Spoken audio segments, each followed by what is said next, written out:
Hey y'all, have you been dreaming of starting your own little slice of farm life right in your backyard? Well, raising chickens might be just the thing for you. There's something so fulfilling about gathering fresh eggs from your own flock, and the best part? It's not as daunting as it seems. In this video, we're going to walk you through every step of setting up your very own layers farm right here in Kenya. We'll cover everything from choosing the right breed to keeping those hens happy and healthy. Think of this as your guidebook to fresh eggs and maybe even a little extra income. So grab yourself a glass of sweet tea, get comfy, and let's get started. Now, before we jump into building chicken coops and chasing after chicks, let's lay down a solid foundation. Just like any renovation project, we need a good plan. First things first, let's do a little research. We need to figure out which chicken breeds are the best egg layers. Some breeds are real rock stars when it comes to producing those beautiful brown and white eggs. Next, let's check out the local regulations on poultry farming. We want to make sure we're doing everything by the book and being respectful neighbors. And of course, we need to think about where our feathered friends are going to live. We're talking about their housing requirements, making sure they have enough space to roam, roost, and just be chickens. Now let's talk business. Every good farm needs a solid business plan. We need to figure out how many chickens we want, how many eggs we hope to get, and if there's even a demand for fresh eggs in our area. Trust me, it's better to know these things up front. All right, folks, it's time to talk numbers. Don't worry, this is the fun part. Well, sort of. Just like when we're budgeting for a big renovation, we've got to create a budget for our chicken venture. This is going to be our roadmap, helping us stay on track and make wise decisions. Now, we need to think about all the costs involved. We're talking about feed, housing materials, those adorable little chicks, everything. It's easy to overlook hidden costs, so let's be thorough.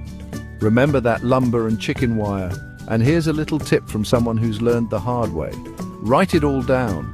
Keep track of every shilling you spend. That way, you'll know exactly where your money is going and can make adjustments along the way. All right, now comes the fun part, building.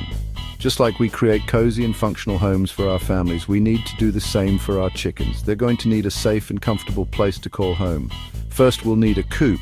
Think of this as their little house. It needs to be well ventilated, have plenty of natural light, and be spacious enough for them to move around freely. We don't want any cramped quarters. Next up, nesting boxes.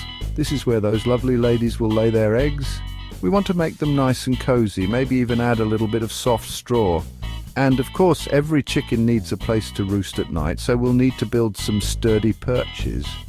But we're not done yet. We need to protect our flock from any unwanted visitors. A secure fence is a must to keep those chickens in and those predators out. Chapter 4. Procuring quality layer chicks. Our chicken home is almost ready. We've got the coop, the nesting boxes, the perches. It's looking good. Now it's time to find the stars of the show, our lovely layer chicks. Choosing the right chicks is crucial. We're looking for healthy chicks with good genetics and a history of being excellent egg layers. Think of it like picking out the perfect paint color. We want something that's going to look beautiful and stand the test of time. Do your research and find a reputable hatchery in Kenya. Ask around, read reviews, and don't be afraid to ask questions. We want healthy chicks that will thrive on our farm. Some popular choices for excellent egg-laying breeds are Leghorns, known for their beautiful white eggs, Sussex chickens, which lay those lovely light brown eggs, and Rhode Island Reds, known for their friendly personalities, and you guessed it, those beautiful brown eggs. Chapter 5. Feed management and feeding pattern. Just like we need nutritious food to fuel our bodies, our chickens need the right kind of feed to stay healthy and lay those beautiful eggs.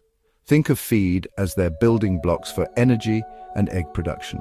We need to make sure our chickens are getting a balanced diet that's rich in protein, vitamins, and minerals.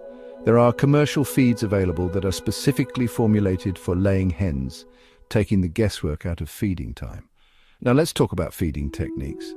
The way we feed our chickens can actually impact how much they eat and how healthy they stay. We need to make sure their feeders are the right height and that there's enough space for everyone to eat comfortably.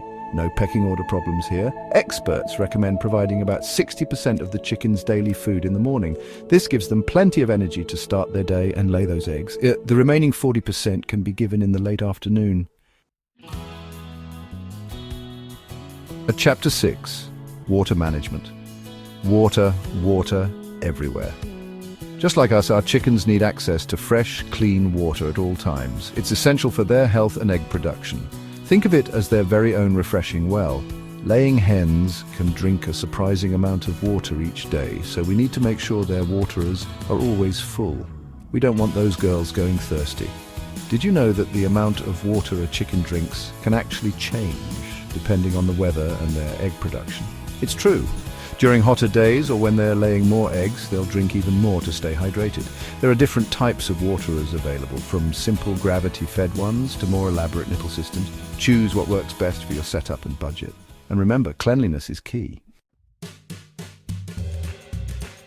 Chapter 7. Now, just like we take care of our health, we need to make sure our chickens stay healthy too. And just like we sometimes need a little help from the doctor, our chickens might need a visit from the vet. Prevention is key. Before we even bring our chicks home, let's invite a veterinarian to our farm. They can give us advice on vaccinations and help us create a health plan for our flock. We need to be aware of common chicken diseases in our area and make sure our chickens are up to date on their vaccinations. Vaccinations are like little shields, protecting our flock from harmful diseases. And remember, a clean coop is a happy coop. Regularly cleaning their living space, providing fresh bedding, and ensuring good ventilation will go a long way in keeping our chickens healthy. Chapter 8. Get ready to be egg-sighted, because soon those nesting boxes will be filled with beautiful, fresh eggs. Now, we need to figure out a system for collecting and storing our bounty. Consistency is key. It's best to collect eggs at least twice a day, once in the morning and again in the evening. This prevents them from getting dirty or cracked, and it also discourages those hens from getting any ideas about becoming broody. Handle those eggs with care. They may seem tough, but eggshells are actually quite fragile. We don't want any omelettes before their time. Store our freshly collected eggs in a cool, dry place. A dedicated refrigerator or a cool pantry works perfectly. Trust me, there's nothing better than reaching into your own fridge and pulling out a carton of fresh, farm-fresh eggs. Chapter 9. Just like we keep track of our home renovation projects, we need to keep an eye on our flock and their egg-laying progress. Think of it like our very own chicken journal. We need to become chicken detectives and observe our flock's behavior. Are they eating well? Are they drinking enough water? Are they laying eggs consistently? Keep a record of everything. Note down how many eggs you collect each day, any changes in their behavior, and any signs of illness. This will help you identify any potential problems early on. Remember, our chickens can't talk, so it's up to us to pay attention to their needs. Outro. Well, friends, there you have it. Our step-by-step guide to starting your very own layers farm right here in Kenya. Remember, just like any renovation project, it takes time, patience, and a whole lot of love. Before you jump in, I encourage you to visit an experienced farmer. There's nothing like learning from someone who's been there, done that. Ask questions, take notes, and don't be afraid to get your hands dirty. And remember, the world of farming is always changing. Stay curious, keep learning, and most importantly, have fun. I'm so excited for you to embark on your very own layers farm journey.